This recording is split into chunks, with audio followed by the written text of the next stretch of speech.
Kids, good evening and welcome to my vlog for May the 17th, 2012. Today I was gonna do a purpose-driven video, but since I've done two in a row, I thought I'd give it a rest and just do a vlog and talk about different issues that come up. So here goes.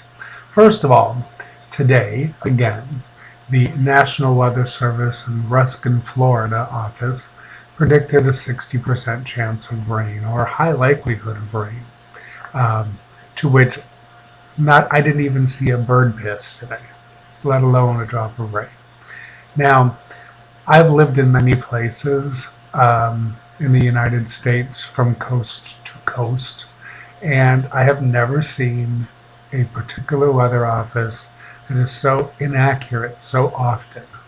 It must be staffed, I can only imagine, with middle schoolers that have a desire to one day be weather people, because it's just ridiculous. They can say 0 chance and all day we can just get the rain and lightning from hell, and they can tell us 100% chance and there's not a cloud in the sky. I just don't get it. So having said that, I've been getting quite a bit of response on my last couple of videos, and it's been cool. But one of the themes that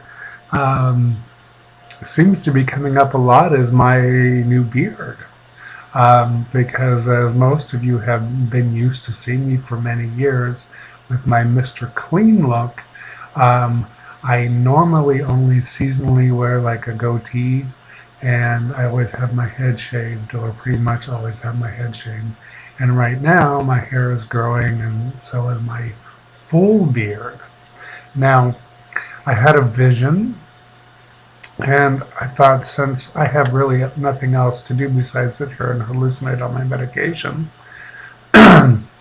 why not go for it?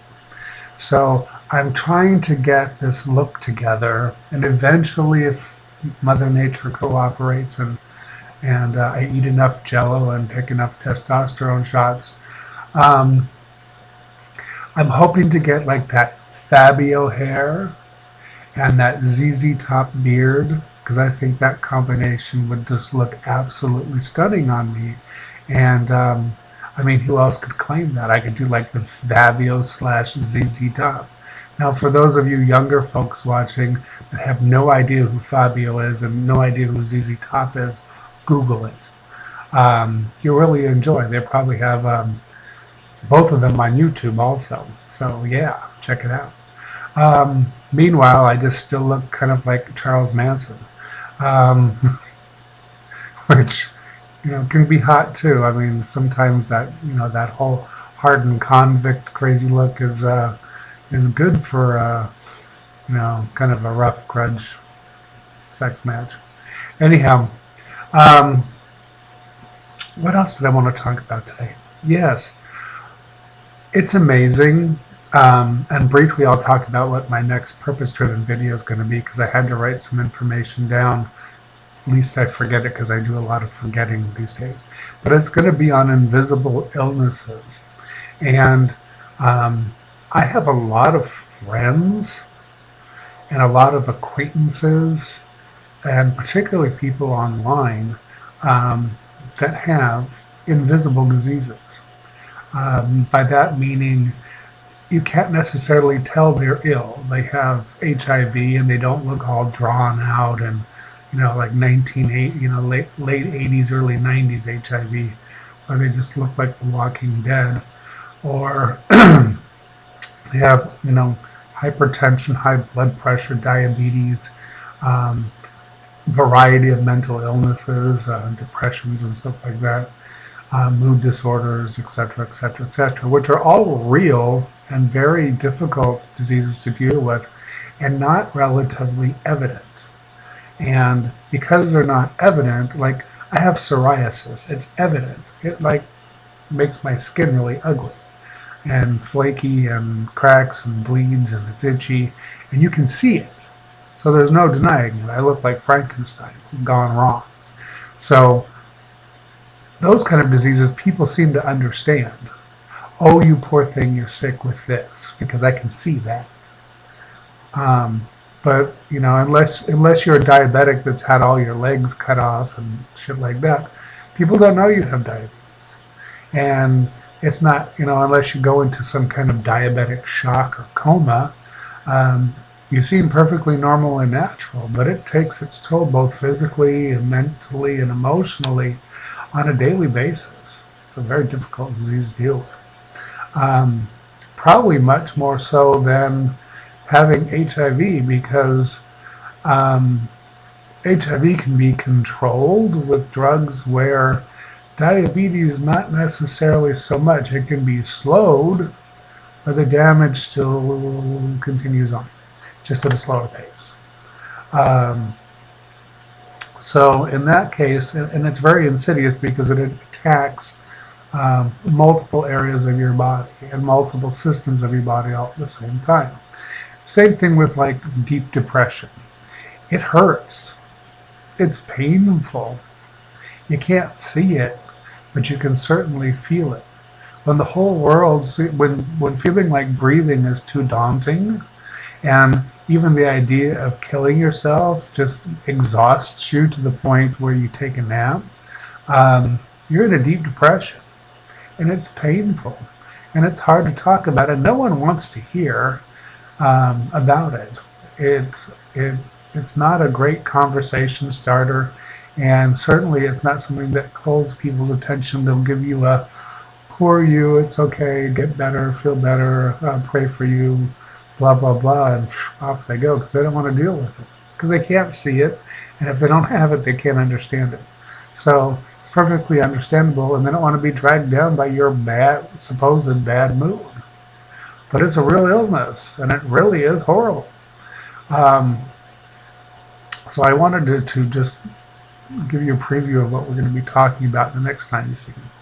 Now, I got a couple messages recently in the last couple of months. Actually, I would say since Michael Jackson died, as to why I do not pay tribute to most icons when they pass.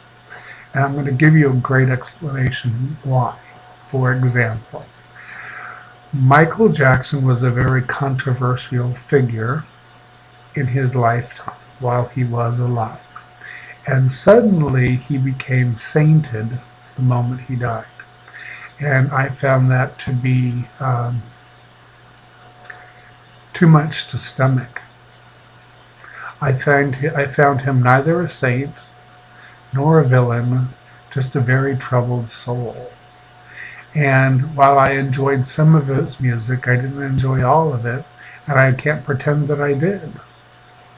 And I can't pretend that I really enjoyed his celebrity all that much, so why pay tribute to something I don't believe in? Another one that I had a gay friend write me, was it a couple of months ago, or whenever Whitney Houston popped off, oh my God, why aren't you making a tribute to Whitney Houston? She was such a diva, blah, blah, blah, blah, blah. Well, I met Whitney Houston in person, and I had to deal with her. And frankly, adult language come and cover kids' ears. She was a complete cunt, and I wished I had never met her. And the only thing I could do classy was to be silent. Otherwise, I just simply would have broken open a bottle of champagne and celebrated, because she was one of the most vile people I've ever met in my life. Truly vile. And this was well before the Bobby Brown years. This was when she was cute, adorable Whitney. And she was just a horrible person. Absolutely horrible. I have few people in my life I could compare to that awful experience. I cannot begin to discuss it. So certainly I would not give her a tribute. Now, today everyone's recanting the wonderfulness that was Donna Summer. And here again, I have a problem. Although I loved a lot of Donna Summer's work, and my particular favorite song of hers was MacArthur Park. Um, there's a short memory here. The gay community made Donna Summer, and they made her a global, famous, wealthy superstar. And then she turned her back and lashed back out at the gay community. And suddenly her star came crashing down, as did her fortune. And years later, she came crawling back with a half-assed kind of "oops, I'm sorry, you forgive me and start buying my shit again" um, press release.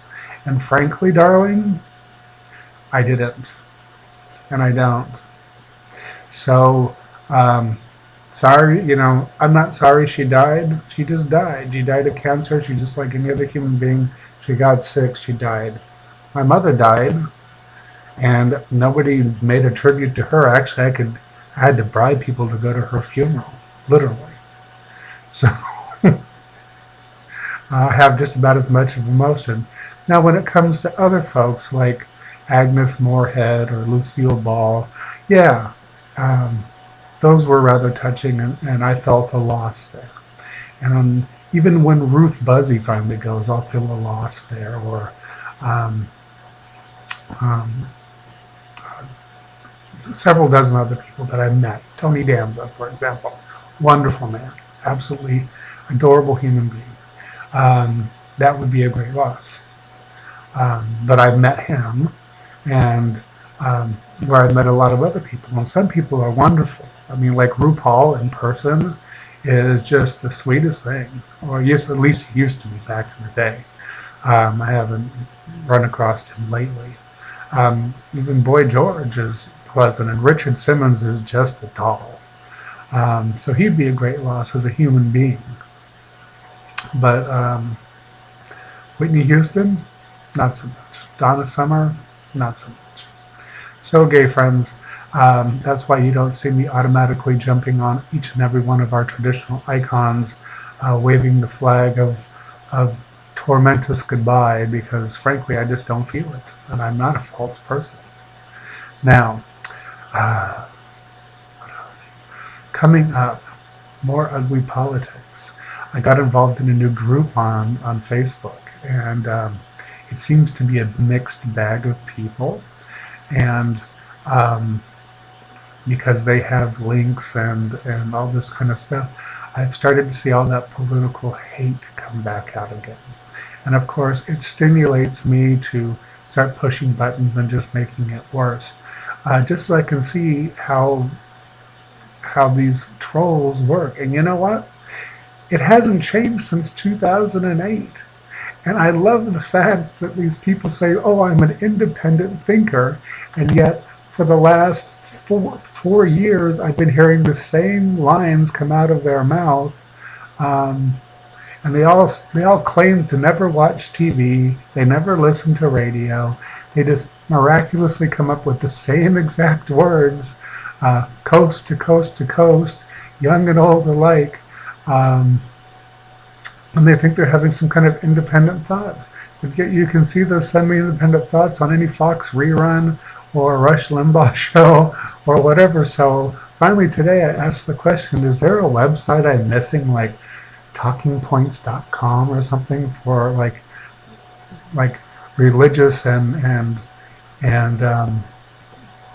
political zealots that just sit online, maybe getting paid. Maybe they sit in a cubicle and just sit there and troll around and get paid to do talking points, kind of like customer service people with a big Bible-y thing, so they have responses for every situation. I just don't get it. It's surreal. So I guess the political season's back in full swing. That's it. We'll talk to you later. Thanks for watching, and I appreciate everyone noticing that I grew a beard, finally. I hope to have that Fabio ZZ Top look going on here pretty soon. I think that should draw crowds in my front yard.